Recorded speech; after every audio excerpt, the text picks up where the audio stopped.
世界万行代，拢伫咱台湾新眼界。大家好，我是主持人黄平晴。咱讲到艺术，其实艺术唔单伫博物馆，艺术嘛有生活角。人权嘛唔是干那投票权，人权干那散射袂当放。人权艺术生活是虾米款？艺术家要甲生活搬互咱，气味、色质听看卖，真实有影，特别有声。台湾特别是一款。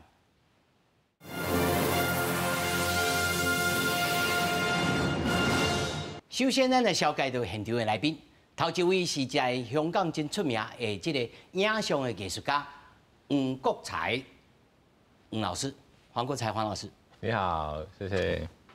那么第二位呢是共享剧场的这个导演廖俊凯廖导演。大家好，我是俊凯。那么第三位也是剧场的这个创作者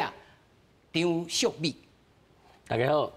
那么第三位是文化评论者李正良李老师。嗨，主持人各位观众朋友，大家好。今天真荣幸吼，包括就请到黄老师一直到现场来，主要是在咱的人权艺术节哦，生活艺术节要开始哦，一直到12月10号。但是这内面到底是啥物？可能一般的这个观众朋友唔捌了解嘅，咱讲互大家来听。这其实呢，2022年的这个人权艺术生活节已经进行了3年了。这个文化部呢，一定邀请到跨界的创作者，包括了这个诗人洪洪老师啊，来担任着这个策划，希望民众会当透过艺文甲科技，会当主动来认识历史当中唔通和这个维权者来决定咱的历史。那么这回呢，主题叫做记忆导航，对着呢，在1月19号开始，一直到12月10号国际人权日迄一天，咱来看。霜降之前，还有多少时间可以等待远方的风把我们接走？一首久眠的牧羊人配合图诗，让人感受到白色恐怖受难者的惊吓。2022年人权艺术生活节，今年的主题是记忆导航。7.0红红讲，希望大家改变方式，用生活记忆去写历史，唔通搁互维权者替咱决定历史的模样。那今年的这个题目“记忆导航”，其实是在希望翻转过去，我们去探索过去的记忆，去理解现在的自己，然后去思索未来我们可以走到哪里。这回人权艺术生活节，除了艺文表演以外，佮配合手机 App， 带民众探访过去不易的历史遗址，用艺文甲科技去演绎咱的历史。文化部讲，这就是上好的方法。我们要透过各种形式、各种艺术的形式，让大家去从这个层面上进一步的去感知、去感受，到底这一段历史故事它带给我们的是什么样的一个创伤。2022年人权艺术生活节，今年特别开设香港议题的展览区，活动最后一天12月70，配合国际人权日举办人权市集，文化部邀请民众做伙来参加。记者麦尚英、曾派文台北报道。观众朋友，他在这个影大楼里面呢，已经了解，这个艺术生活艺术节呢，其实唔单是艺术本身，而且甲咱的生活有牵连啊。到底这个艺术生活节是内底是啥物内容啊？首先，咱们请到这个淑美哈张导演，你来给咱小一个总体的这个介绍。大家好吼，这人权艺术节啊吼，是迄红红嘿策展的吼，是啊，是迄人权人权博物馆，嘿，人权博物馆，嘿，是嘿出版的已经3届啊，嘿，因为讲一个上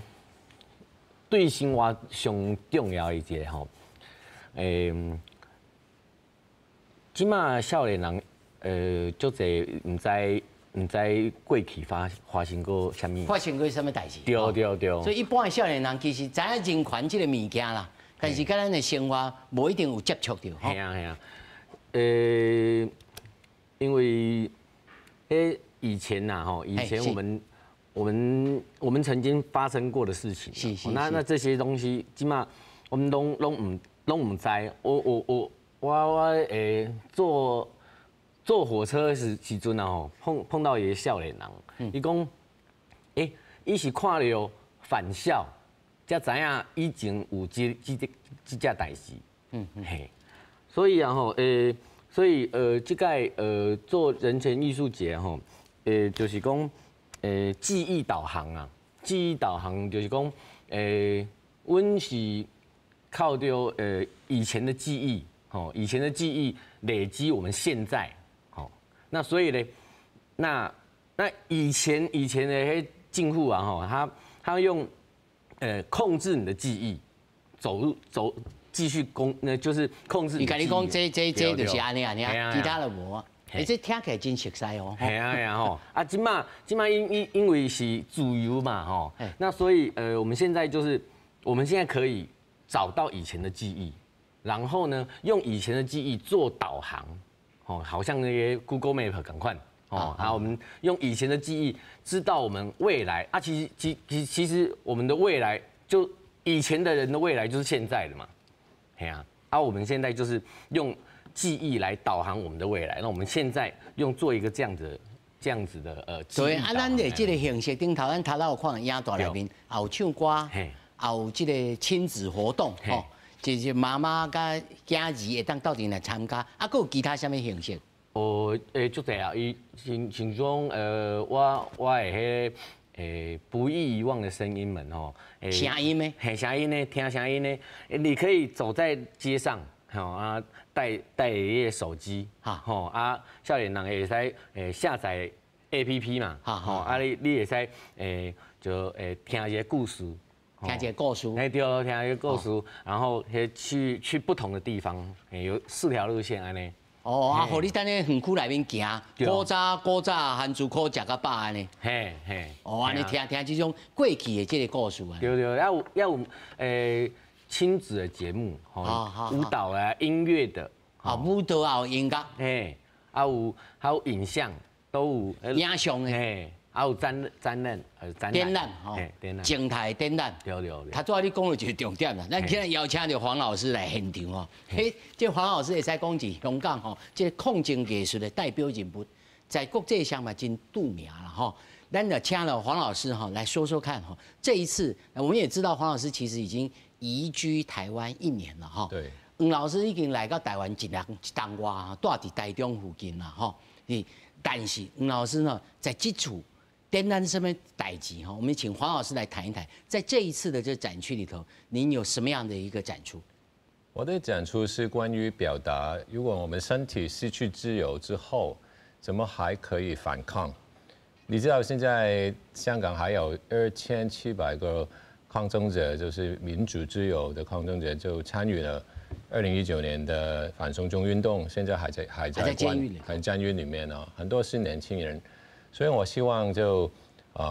让大家知道，其实就算关进去也可以反抗的。在监狱里面的朋友，他们透过读书把自己的精神弄得很强，还有在监狱里面做运动，做这种isometric， 就是囚徒健身，这样自己徒手健身是啊，囚徒健身这样拉，所以就慢慢他的身体呢就变大。我有一个朋友，他给关进去的之前呢，是一个好像书生，瘦瘦的，关了3年零10个月，出来之后，哇，变得好像健美先生那样，太厉害了。所以我自己几个月之前也开始了，也开始健身，在家里面练。是，所以您透过这样的形式，您主要想要传达，除了这个身体其实是有自主性。对，然后即使是被禁锢的，我们都还有一个主动性的存在。是啊，不要放弃我们的这心力在我们的脑袋里面啊。那么过去这1整年当中，您在台湾的生活，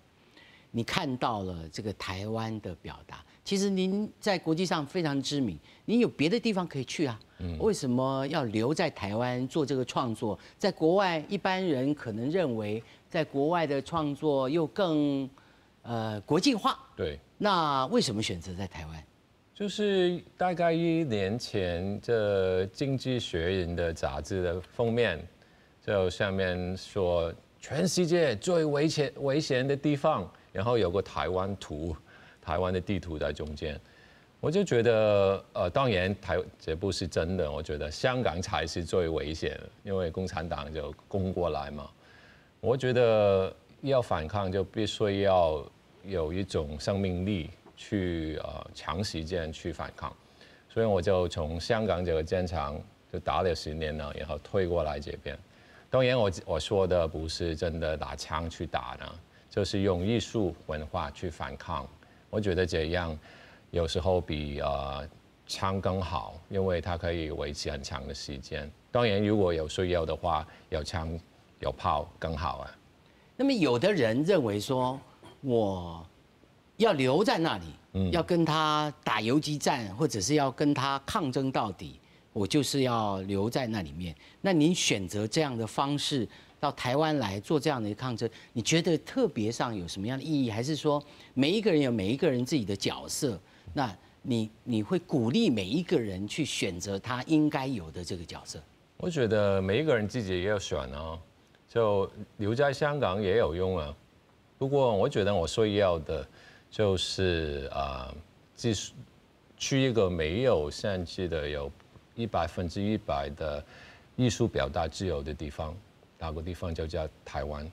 我们也有反抗过，不是香港没有反抗过。你可以看2019年的时候，我们没有枪没有炮，只有一个身体啊，就烂砖头啊，汽油弹也掉不中。通常因为有时候你看到警察，你也不太想伤害他嘛，就是丢在他前面，而不是他去笑他。所以在这边，我觉得还有很多机会去发挥。所以反而留在香港的新人呢越来越困难了，就有自我中心啊、白色恐怖啊，还有这个超夸张的国安大法。是，所以对您来说，在台湾是一个良好的创作环境，也可以给你很多的灵感啊。但是另外一方面，我就要请教廖导演啊。是，导演你在想哈？这个黄老师，伊伫香港的即摆现主席的这经营，甲到恁咧创作的时阵，其实恁创作的这个原本拢是过去的记忆。是。好，这个过去的记忆，甲香港的这个即摆现主席的经营，有啥物共款，啊，佫有啥物无共款的所在？我感觉这威权吼，但无共款的时代，拢是用共款的迄个制度吼，用法律吼，用。不正义的法律吼来控制咱人民啦吼，所以这是共款，对，这是共款的所在吼，所以这嘛是伫咧我一寡创作内底吼，像讲正吼，我伫咧国家戏剧院吼演出的这非常上诉吼，嘛是邀请到迄杨碧川吼，甲迄陈清生老师，吼来开一个吼虚拟的法庭。来甲这国家来做一个非常上诉。这个上诉这个过程甲演出来。嘿，对。咱这处的这个艺术生活节。艺术生活节吼，我是算是讲我是团长啦吼，团长我也有请3个创作者吼，因做迄个单人表演吼，甲老师共款，伫咧阿房。伫咧关以前。阿房我讲互观众朋友来知啊，阿房就是吼，你家内面吼，你个人家己一个人住伫遐个人阿房。对，吼，等于讲这个人表演者吼，因都一个阿房内底表演互迄个观众看，带观众行这阿房，互观众感觉这吼，政治犯吼，伫咧这阿房内底受到的这身体上。精神上的压迫是啥物安尼？你讲互大家观众朋友所了解一下，阿房草偌大这个大小，吼这人的这个感觉、知觉是啥物？因为吼，其实咱这个人权艺术生活节上主要的，唔是讲干那这个艺术品啊尔。小咱要请这个李老师来甲咱讲看卖哦。艺术唔那是团体讲一个漂漂亮亮、水安尼啊物件，但是这个阿房内面到底偌小？这对人的这个压迫。吼，你会当举一个内面一个剧情，互咱观众朋友所了解一下。像内底有一个剧情吼，就是咱一个林祖玲吼小姐创作的白纸上的惊吓，伊这是用一个政治犯吼叫做高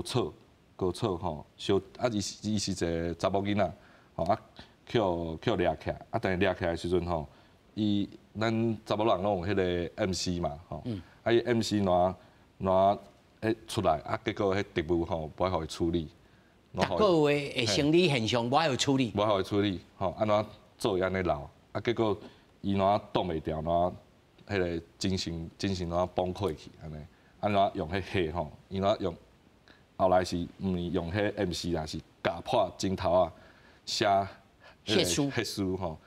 讲要互救教蒋介石啊，吼，要写互蒋介石安尼，吼，讲要自白安尼，所以就是这就是一个内底咩讲，这威权吼。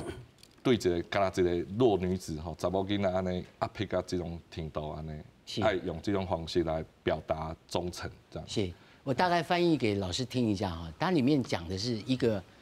政治犯，然后在里头，那么他的每个月月事来的时候，他不让他处理，哇，然后让他在里面任意的让他污脏，然后他于是就用自己的手指头写书，要写信给蒋介石，甚至用自己的精血。写这些血书，他要把这个故事用现场的展演的方式来告诉参与在身临其境的人，用这样的方法去表达一种抗争艺术。那这个我就要签告李老师哈，咱过去所理解这个艺术，拢是敢若这个罗浮宫啦，博物馆啦这种艺术，但是今嘛现主是包括着黄老师因的这个艺术的抗争的艺术。在现代的这个形式里面，你会感觉？是经过3位文化人的介绍吼，我感觉这个活动非常趣味吼。就讲伫过去像主持人你讲吼，咱对艺术的理解，可能伫罗浮宫是啥物有名的展览馆内底，有看到有名的故宫啦，观众伫遐这都画了足水，安尼尔。其实我感觉这个活动是希望迄个观众会使思考。会使进行思考。其实在迄个张导演、廖导演伫讲，是包括迄个黄老师你讲，我嘛伫想讲，今日这个主题叫记忆导航，记忆个拢导航导航意思讲，咱的记忆是要行较对。我在咧想讲，我这个5年8班我58年厝自细汉受教育的过程内底，我的记忆的这个地图到底是啥物型？我会记得我高中的时阵。高中的地理，伫读迄个中国迄个什么陇海铁路，叫什么铁路的交叉口，去背迄个湖北省的省会第一对。关于台湾的历史的记忆，大概就是讲这个国民党政府十大建设、十大建设等等经济的建设等等，互咱带领台湾有一个富裕的社会，人民伫这个社会内底生活了袂歹，佮变这个亚洲的四小龙。这个地位大概是安尼。但是其实我个人捌亲身去个新店迄个人权园区参观过是大概是2、3年前无啥我伫遐行的时候，我就想一个问题就讲1996年台湾第一遍选总统台湾民主的形式已经建立了嘛今年是2020年已经差不多民主的形式已经经过20几年还有政党轮替。形式已经形成啊嘛，为什么咱伫这个时阵要去思考过去什么白色恐怖？但有人就讲对啊，就过去就过去啊，唔通去追究啊，所以记忆就真重要嘛。为什么有一个记忆，你记条条，就记忆，你个放袂记。其实咱有一个潜意识伊的无形当中，咱甲过去真侪白色恐怖的物件放袂记，经济较重要啊。你无遐，你无这个政府无法度啊！迄阵白色恐怖时代无法度啊，台湾遐散政府无较强势挂，无较强势的时阵，台湾看法度遐稳定，这无法度啊，无奈啊，白色恐怖当然大家知影讲制造真侪，真侪人流目屎、流血，伊的性命无去，就是无法度啊！伫迄个时代。但是咱知影这个物件，但是真侪人佫甲这个物件放袂记，迄是迄个时代不得不一个结果。其实咱读的教科书内底，就拢政治为重嘛，党国的教育为重，民间社会真侪记忆无你重视，所以真侪博物馆，比如讲人权博物馆，都真侪咱教科书内底无讲到这人的故事。一个甲呈现，一个生命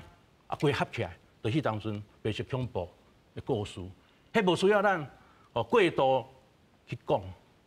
因为故事伊一个生命就自然来呈现，咱就知影迄段历史是啥物款，嘿，所以我感觉记忆导航，就讲咱记忆是要行开到一边，你的记忆是要以过去中国迄个记忆，你感觉较重要，是行对迄边，行对种民间社会这边来，其实咱你看的时阵，讲倒来，讲所有的历史，毋是讲咱去博物馆看有名的画，你看了。到此一游啊！你讲，我看过，迄罗浮宫，迄什么画，迄什么，我拢看过。重要是你看的人嘛是爱去思考，就亲像咱这个伫个灵环园区内底，咱嘛去思考讲，咱的记忆应该是啥物？咱过去记忆可能记条条，譬如讲咱读的国小、国中是高中的历史地理，咱记足条的。但是迄是正确的吗？咱可能爱加思考一下。简单来讲，人就是一个思考的动物。我想这是艺术节上重要的，是一点。我跟黄老师大概稍微简介一下，刚刚李老师所说的就是我们过去对于这样的记忆，我们不应该遗忘，我们应该要重新的反省思考，透过这样的一个艺术形式的表达。当然，黄老师您的艺术形式，它终究有一天，您刚刚谈话的时候也说了，它很可能10年、20年以后，政党都不在了。是啊，然后这个艺术品就留下来。可是我另外一个问题是，比之于香港，台湾过去是有一个长久的戒严的历史，差不多40年了，40年左右，40-50年左右。可是香港其实并没有，但是香港有一个殖民的历史，或者是有一个更相对于台湾更国际化的一个过去，那么一下子变成这个样子哈。那么这样的一个紧缩，比之于台湾，你觉得，这个是有办法比较幸运不幸运，或者是对于创作者来讲，哪一种的这个情境对你来讲是更冲击的，冲击更大的？我觉得不可以这样比较，因为台湾民主自由是用血跟眼泪混过来争取来的。争取过来，很多香港的人不知道，因为很多香港的人来台湾都是用一种旅游的生态，然后就不知道他过去曾经是50年的日本殖民地的历史，也不知道国民党撤退过来这边之后就很暴力，杀了很多人，所以我们现在知道了，所以我过来之后就去图书馆看很多这些历史，去学台湾的过去很久以前的看，近代的也看。就因为我觉得我们可以从台湾这边学到很多，包括喜明的书啊，台湾400年我的书也有看了，就是因为就是你说的那样。我们过去其实是最古老的政权，可以说1841年英国殖民地已经存在，但是他们做的不是好像日本那种，就真的把白人运到香港那样，所以就我们就可以说是挺幸福的。但是现在中国共产党它暴政已经不断往外扩张了。香港是台湾，当然不是只是停在台湾了，还有其他地方，菲律宾啊，他们的野心很大很大。所以我觉得，思想来说，必须要连成一线，作为一种反抗的共同体，去反抗它。所以对我来说，来台湾。一定不是定居，也不是放逐，只不过是我是做艺术人之前是一个公民嘛，那么我就是艺术公民。作为一个艺术公民呢，就艺术就是我的岗位，我就要用这个岗位去反抗啊。所以有时候我就鼓励自己，就很累的时候都。加油！好像在你的同志、你的朋友在监狱里头的自我锻炼一样。对，为他们做，为倒下来的人站起来。是，他都要老师讲的哈。我相信三位应该拢听有啦吼。我要请廖导演来讲，像老师他所讲的，这应该连成一线，吼，在恁的故事内面，或者是讲恁过去所做的这个代志中，有类似的这个精神，还是讲你要来倡导讲以后咱台湾，不管是你是哪个力的，生活在这个都市顶头的人，应该来共同思考这件代志。嘿，我头仔听黄老师讲这个反抗吼，我心内有足深的感受，因为伫咧电视上看香港的朋友安尼去警察安尼讲安尼拍老伙老弟吼，啊，其实会真心疼，因为以前拢会刚刚讲香港就是上水的人，吼，最漂亮的人，最好听的歌，吼，最好看的电影，吼，他是因为那样的自由。安尼的自由，靠会当产生遮尔好的创作。啊，即马叫安尼叫压迫吼，那公民上街头，安尼叫拍老伙老弟，其实真是会真可笑，真可笑，啊，足心疼安尼。所以其实伫我家己今年的伫咧这个非常上述的创作内底，其实我嘛有讲到这个情形，等于讲过去台湾这。38年的戒严吼，其实就当亲像迄个即马香港的国安法共款啦吼，嘛是安尼去迫害人民啦吼。啊，所以我是甲这两件代志扛咧做伙讲安尼，伫咧这个非常上述创作内底，啊，拄好用到迄个陈清生生哥的故事嘛共款，等于讲这个马来西亚的超生来到台湾，你嘛是去当作中华民国的国民来审判，啊，这面就甲即马咱台湾人啊去啊香港嘛是可能去杀起来，吼，去用国安法来审判共款安尼。是，刘导演，恁的故事，恁所要展览的这个故事也好，要送互咱观众朋友看也好，内面有啥物样的故事，或者种你想要表达抗争，尤其头拄啊黄老师所讲。抗争作为一种生活的方式，吼，在我来看，不必然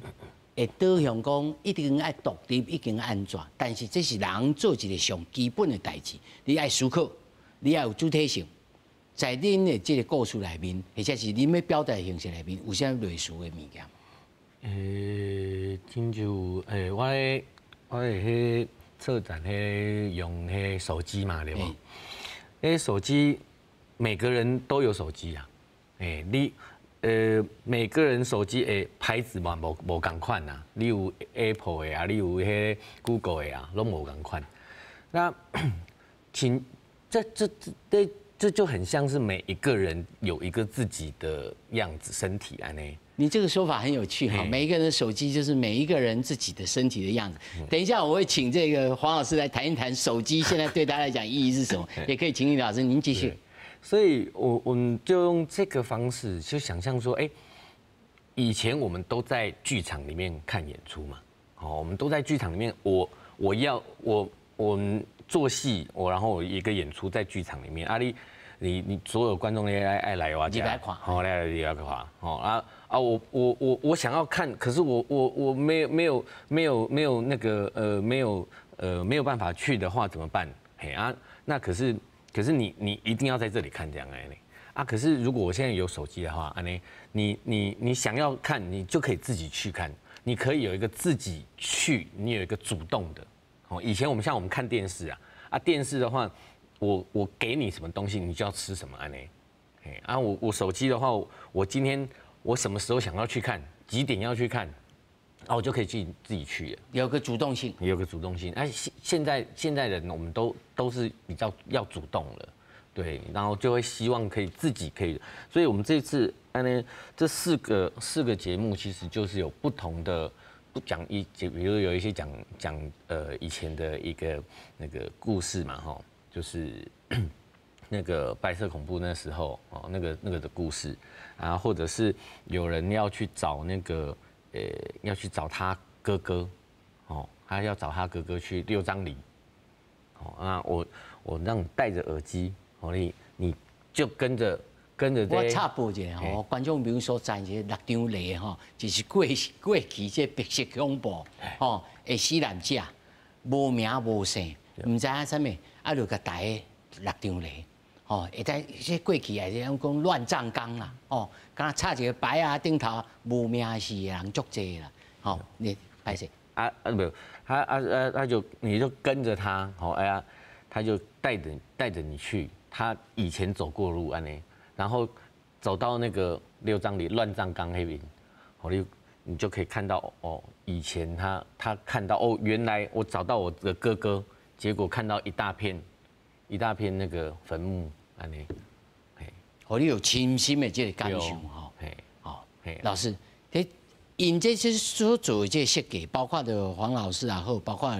廖导演也好，拢咧讲的拢是身体的知觉。吼，其实，在30年前吼，真侪艺术家就开始咧倡导着这个身体的艺术，吼，包括着闻到、看到啊，感受到。啊，即摆艺术生活节就是安尼，尤其他讲的这些手机啊，现在我会请黄老师来补充啦吼，就是讲手机啊，咱即马现主是自由的社会，手机啊是一个主动性，但是伫中国，你也伫中国生活12年哦，即马中国的这个手机啊变做是什么款的情形呢？李老师。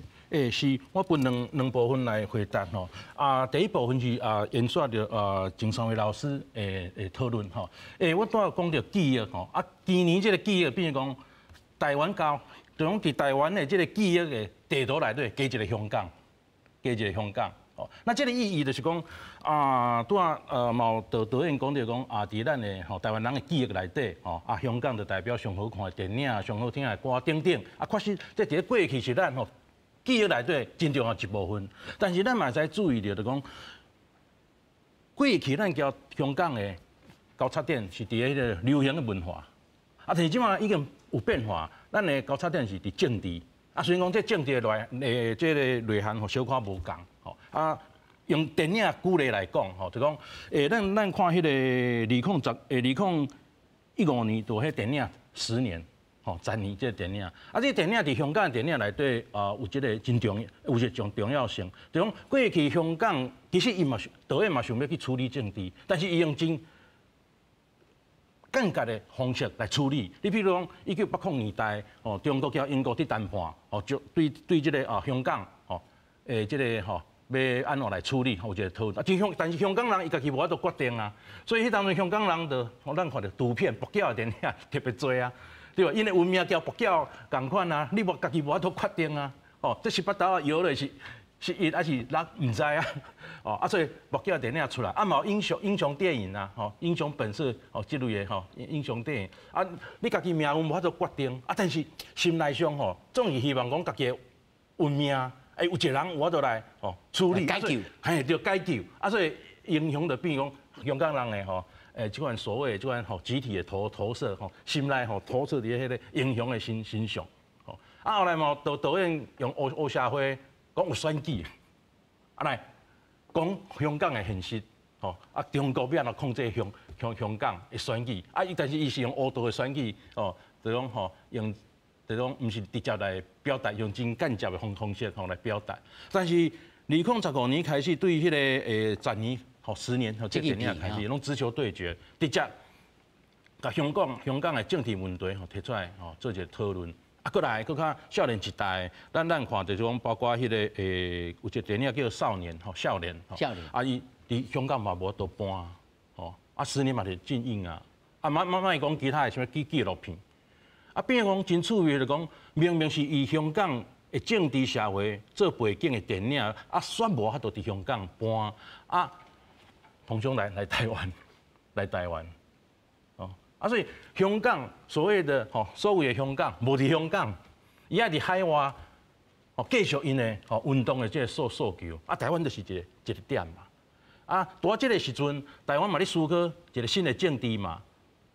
就是典型的正义嘛，白色恐怖要安怎来记忆这个问题，所以伫个今年的这台湾的这个。记忆的这个地图内底，就加一个，甲香港连线，对，是，对，这就是真重要。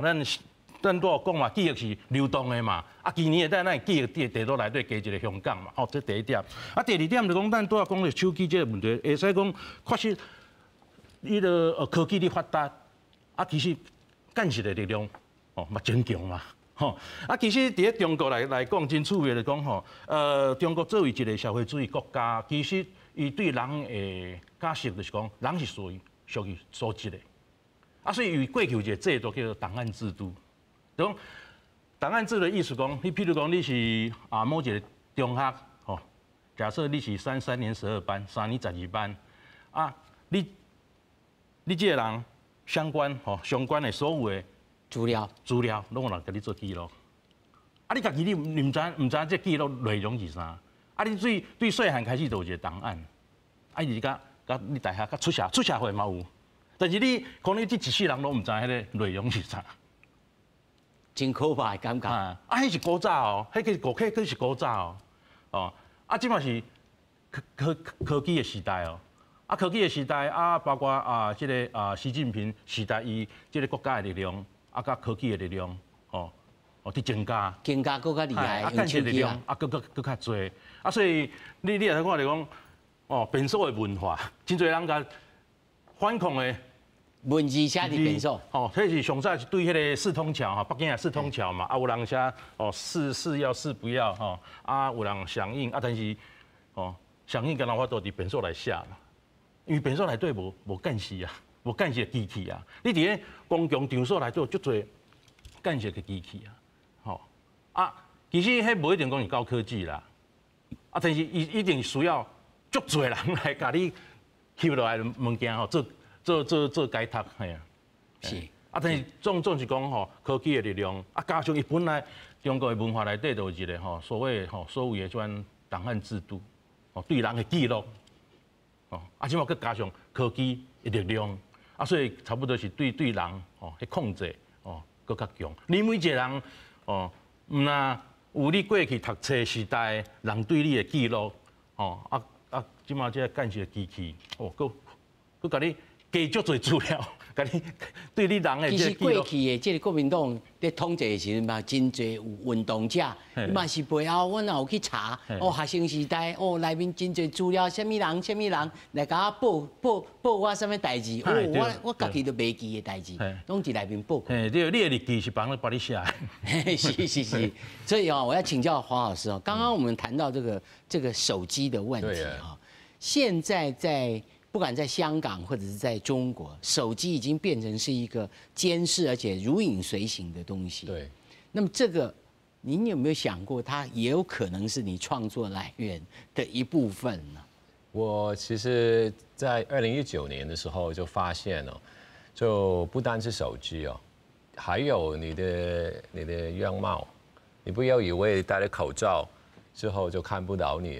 就连戴了口罩。他都可以看穿你的口罩，就在你的脸呢有一个 vector， 分析是啊，分析耳朵还有你走路的方法，他也可以猜到你是谁现在有个大数据嘛，所以呢，我2019年想接抗议的时候呢，我就用这个角色扮演就 cosplay， 好像 Halloween 那样。就有一次我扮成末世，有一次我扮警察。也有扮不同的角色，老人家有一次我扮一个80岁老公公，拿着这个拐杖，就是为什么呢？全都是长头发的，就是把我的耳朵盖住，然后要黑眼镜，然后要胡子，很长的胡子，只有嘴巴，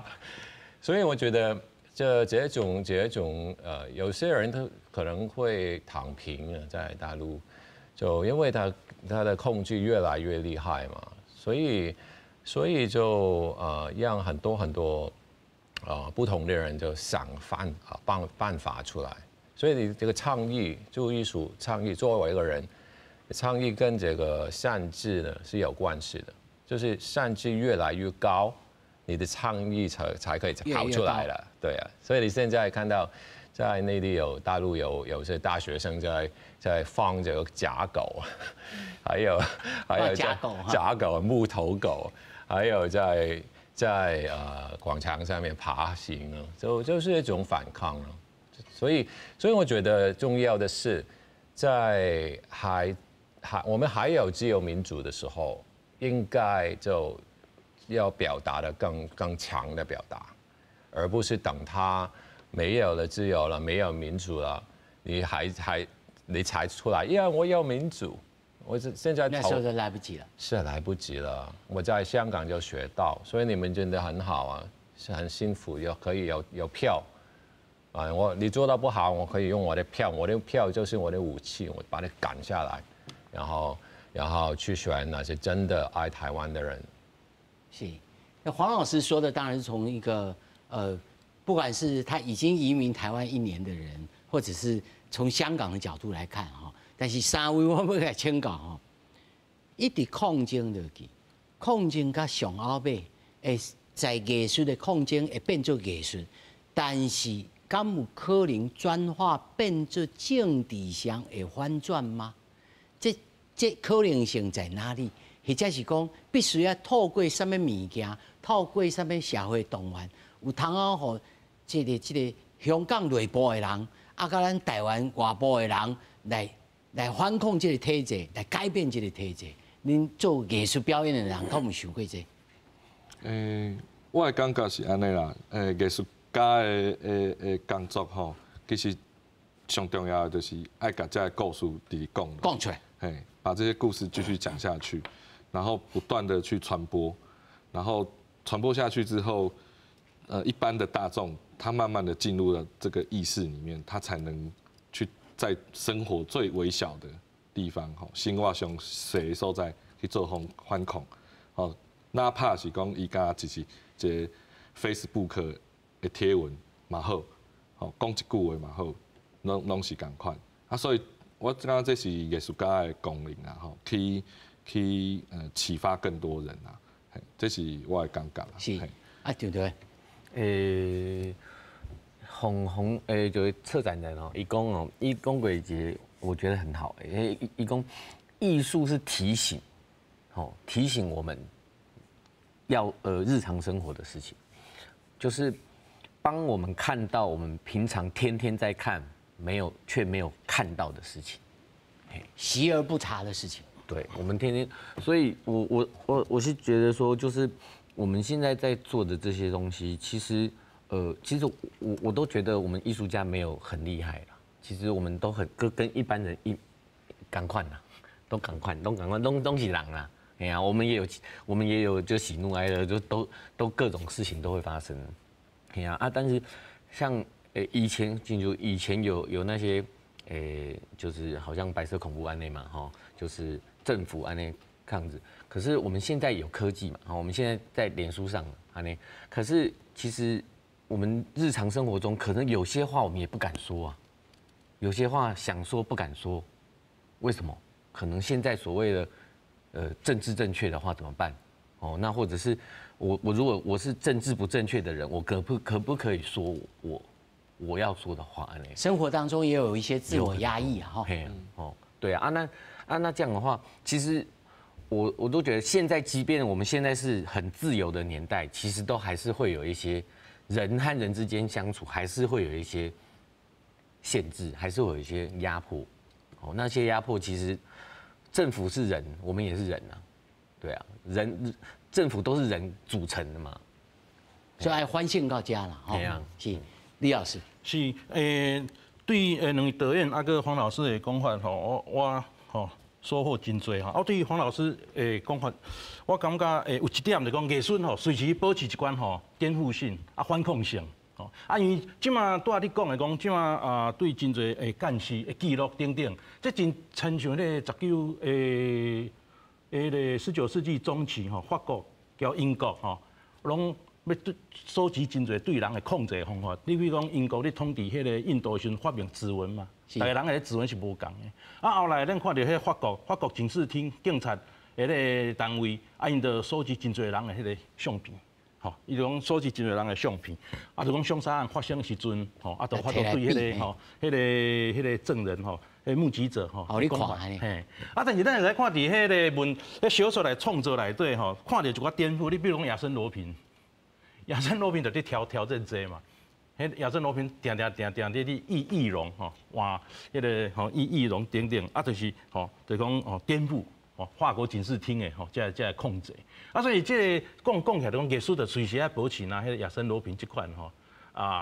挑战性吼。颠覆性哦，这是一个 case。啊，放伫台湾来讲吼，拄讲到手机啊，这个问题吼，我感觉也真深刻。就讲这其实内底吼，咱对于这个记忆，啊是讲对白色恐怖的记忆内底等吼，有一个世代的问题、世代的问题。哦，就讲即摆囡仔差不多国中生吼，开始就拢有手机啊嘛，吼，啊等于真侪拢看 TikTok 嘛，吼，啊就讲。啊，因这嘛视觉时代嘛，因爱看迄30秒啦，吼1分钟哦，啊款。对啊，TikTok 真侪是中国迄边来的嘛。啊，你看种啊小学生，甚至小学生，即马讲话自然的更替安尼。啊，伊拢看中国来的物件嘛。啊，所以咱嘛想讲，对啊，手机啊，这是一个。咱爱去想哦，就讲咱咧制作吼，要安怎做一个吼，即马流行的话讲说故事的人吼，讲故事的人，啊讲好趣味的故事，啊囡仔有兴趣，啊伊感觉伫迄手机内底看，会趣味，啊趣味了，吼，啊即摆囡仔聊了拢交迄朋友吼分享嘛，啊聊了变做一个吼，因的即个文化，吼，这是我想这是一个吼介重的问题吼，因为厝诶有迄囡仔我有咧想讲，真侪记忆其实是吼。无共嘛，你甲讲即个白像我过去，你感觉你更讲过去安尼？对啊，拢